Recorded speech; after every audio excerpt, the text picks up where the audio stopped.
Mimi naitwa Lucy Anthony Michael, ni mkazi wa Yombo Dovya. Ni mmoja wapo ambaye nilienda katika ubalozi wa Vatican katika kupeleka barua ya maoni kwa ajili ya viongozi wetu wa dini. Lakini baada ya kwenda katika ubalozi wa Vatican, baada ya hapo nilianza kupokea simu za vitisho kwa watu wengine nikiwa na wafahamu na wengine siwafahamu. Namba zilikuwa nyingi zinapigwa. Baada ya hapo siku ya Jumatano tarehe 6 natoka nyumbani kwangu, nilivamiwa na watu 4 ambao siwafahamu na kunishambulia kama hivi mnavyoniona. Nimepigwa siku ya Jumatano muda wa saa 5 na asubuhi. Kipindi natoka naelekea kwenye shughuli zangu. Na watu ambao wasiojulikana na siwafahamu kama hivi mnavyoniona, kwenye mkono nimeumia, usoni kama hivi mnavyoniona, na baadhi ya sehemu mbalimbali za mwili wangu ambazo zinaletea maumivu mpaka hivi sasa. Jambo kubwa walichukua na kidai kwamba wanasema wewe unajifanya msemaji wa serikali, wewe unajifanya chawa wa serikali, wewe unajifanya serikali na kutumia kwenda ubalozi wa Vatican. Wewe una mamlaka gani kwenda ubalozi wa Vatican? Wewe ni mtu wa serikali, wewe ni msemaji wa serikali. Kama kuna viongozi wanaongea lugha ambazo hazipendezi kiimani yao, wewe ni msemaji wa kanisa mpaka uende huko. Ndio maneno ambayo alikuwa anayatamka hayo. Nilivyotokewa na matatizo hayo, nilienda kuripoti kituo cha polisi cha Makangalawe ili nishachukua labi, na mpaka hivi sasa naomba nisaidiwe kwa ajili ya usalama wangu, serikali inisaidie kwa ajili ya usalama wangu.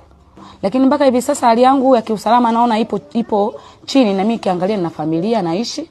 Kwa hiyo naomba nisaidiwe kutokana na hali yangu ya kiusalama. Nashindwa hata kutoka kutembea, nashindwa. Kwa sasa hivi familia yangu inaishi wakati mgumu sana, kwa sababu hata wenyewe naona kama wananilaumu kwa kile nilichokifanya, labda kwa sababu maisha wanayepitia na wao wanaogopa hata kutoka nje, wanaogopa hata kutembea mtaani, wanahisi na wao hivyo vitisho wanavyopewa mimi, wanahisi mama yao muda wote na saa yoyote naweza nikauawa kama watu walivyokuwa wanazungumza. Mimi naitwa Ashura Salum, mjumbe wa mtaa Dovya. Lucy namfahamu, jirani yangu. Mimi naomba serikali ya mtaa na jeshi la polisi washirikiane kuimarisha ulinzi. Mr. Daudi Leonard Angano. Huyu mimi namfahamu Lucy Michael. Huyu ni mwananchi wa Yombo Makangalawe. Nisema tu kwa ujumla, hakuna mwananchi aliyekuwa na mamlaka ya kuweza kumshambulia mwananchi mwenzie. Mamlaka hakuna. Kisheria serikali ya Tanzania, taratibu zote nafikiri zimepangwa kwa utaratibu na nchi inaendeshwa kwa mamlaka ya kisheria. Kwa hiyo kama ameshambuliwa kwa hili, mimi nafikiri sheria inaweza kufuata mkondo wake.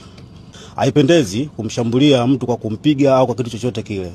Ni njema ni mtu mkamuita na mkamuuliza mkapata uhalisia, taratibu nyingine zikafuata.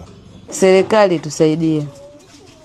Kama kutusaidia ili swala kama limepita, sisi tunachotaka amani. Serikali tusaidie, itulinde, itupe uaminifu, na sisi tunakopita hawa watu wanaetufanyia vitendo vya uovu, wanaetaka kutusukuma, wanaetaka kutupiga, watu wache na sisi tuwe na amani.